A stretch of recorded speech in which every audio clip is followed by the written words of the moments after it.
Gather around, children, and listen while I tell you a story. The night was almost over.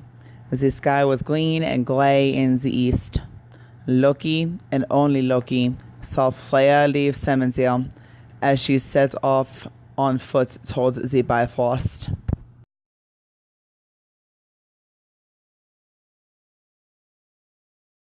Making his very characteristic decision, Loki follows Freya through sleeping Asgard across the rainbow of the Bifrost and to the barren plains that was Midgard.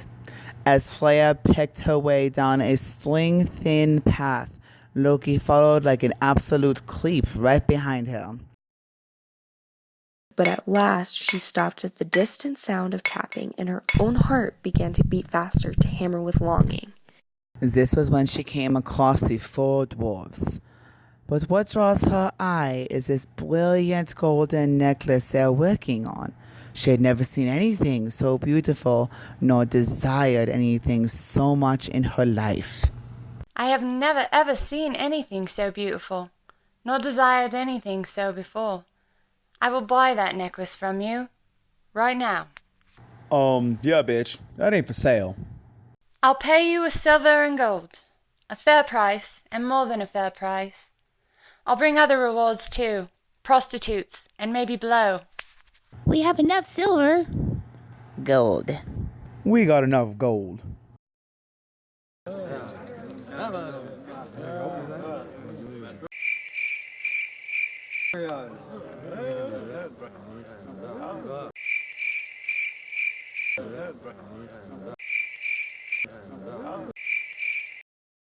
Are you going to, name your prize? I really want that necklace, and I really, really, really want it now. It belongs to all of us. So what which each of us has must be had by the others. There's only one price gonna satisfy us. Gold. No, Elfrig, her. We want her. Only if you will lie with one each night of us will a necklace ever lie around your pretty little throat. Freya's, distaste for the dwarves was immense, but her desire for the necklace was even greater.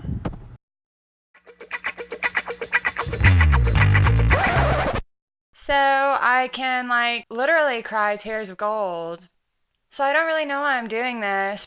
Okay, it's how the story goes, so get over it. Fine, okay. Might be fun. Gold.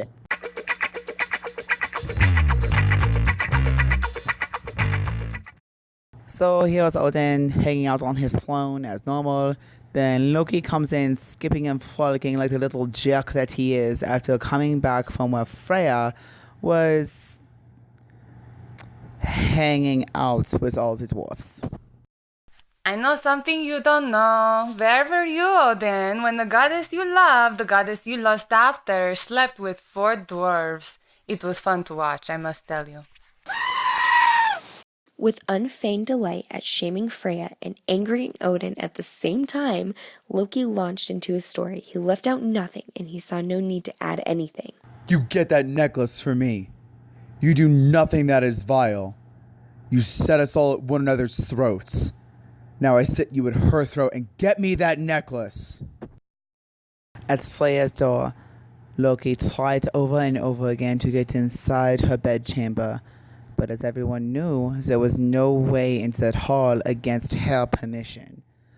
So when he failed again and again, he finally came up with a new idea. Brilliant. I am now flea. Yeah, he turned himself into a flea. You hush, Maroon. They know I'm a flea. Don't be rude.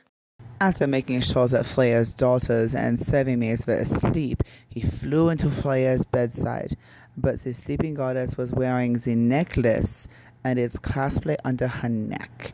It was out of sight and well out of reach. Well, crap. Being the little shit that Loki was, amusing himself, Loki crawled across Freya's bare chest and danced along her breast for a moment before finally reaching the necklace, and then crawled up to her cheek. He gathered his strength to bite her pale skin. Freya moaned and turned on her side and then settled again. But now the clasp of the necklace was exposed, just as the shape changer had intended. Oh, this works, just as I intended.